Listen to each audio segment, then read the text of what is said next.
Hello friends, ನಾನು ಮತ್ತು ನಮ್ಮ ಮಳೆ ಇಬ್ಬರು ಇವತ್ತು ದೇವಸ್ಥಾನಕ್ಕೆ ಹೋಗ್ಬೇಕಂತ ಹೋಗ್ತಾ ಇದ್ವಿ. ಅಲ್ಲಿ ಪಾರ್ಕ್ಗೆ ಬಂದಿದ್ವಿ. ಪಾರ್ಕಲ್ಲಿ ನೋಡಿದರೆ ಜೋಡಿಗಳೇ ಕಾಣ್ತಿದ್ವು. ಬರೀ ನಮ್ಮ ಜೀವನದಲ್ಲಿ ಒಂದು ಜೋಡಿನೇ ಇಲ್ಲ. ನಾವು ಬರೀ ಜೋಡಿ ಇಲ್ಲ, ಸಿಂಗಲ್ ಆಗಿ ಅಡ್ಡಾಡ್ದಾಯ್ತು.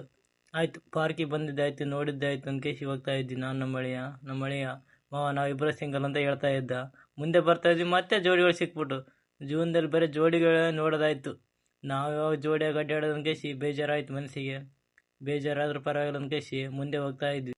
ಪಾರ್ಕಲ್ಲಿ ಮುಂದೆ ಬರ್ತಾ ಇರುವಾಗ ಅಜ್ಜ ನೋಡಿ ಭಾಳ ಖುಷಿ ಆಯ್ತು. ನನಗಂತ್ರ ಹಾಲು ಕೂಡ ಖುಷಿ ಆಯ್ತು. ಒಬ್ಬರು ಸಿಂಗಲ್ ಆಗಿದ್ದಾರಲ್ಲ ಅಂತ. ಆಯ್ತು, ಹೋಗಿದ್ದಾಯ್ತು. ಮುಂದೆ ಬಂದು ನೋಡಿದ್ರೆ ನೀರಿನಲ್ಲಿ ಕೂಡ ಬಾತುಕೋಳಿಗಳು ಜೋಡಿಯಾಗಿ ಸುತ್ತಾ ಇದ್ದು ಮರೆ. ಇನ್ನೂ ಮಾನಸಿಕ ಆಗ್ಬಿಟ್ಟು ನಾನಂತೂ. ಡಿಪ್ರೆಷನ್. ದೇವಸ್ಥಾನ ಒಳಗಡೆ ಬಂದು ನೋಡಿದ್ರೆ ಇಲ್ಲಿ ಕೂಡ 2 ಜೋಡಿಗಳು ನಿಂತವೆ. ನನಗಂತೂ ಸಾಕಾಗೋಯ್ತು ಮರೆ. ಅದರಲ್ಲಿ ಹೂವು ಬೇರೆ ಇಷ್ಟು ಚೆನ್ನಾಗಿ ಅಳಿದೆ. ಇಂಥ ಹೂವು ಯಾರಿಗೇನು ಕೊಡ್ಬೇಕಂದ್ರೆ ಯಾರೂ ಇಲ್ಲ. ನೋಡಿ, ಆನೆ ಕೂಡ ಜೋಡಿಯಾಗಿದೆ, ಈ ಕಂಬ ಕೂಡ ಜೋಡಿಯಾಗಿದೆ ಮಾರೆ. ನಾನೇ ಸಿಂಗಲ್ ಆಗಿರೋದು ಅಂತ ಬೇಜಾರಾಗ್ತಾಯಿದೆ. ಜೀವನದಲ್ಲಿ ಯಾವಾಗ ಜೋಡಿ ಆಗ್ತೀವೋ ಯಾವಾಗಿಲ್ಲ ಗೊತ್ತಿಲ್ಲ. ಇದೇ ಆಯಿತು ನಮ್ಮ ಜೀವನ.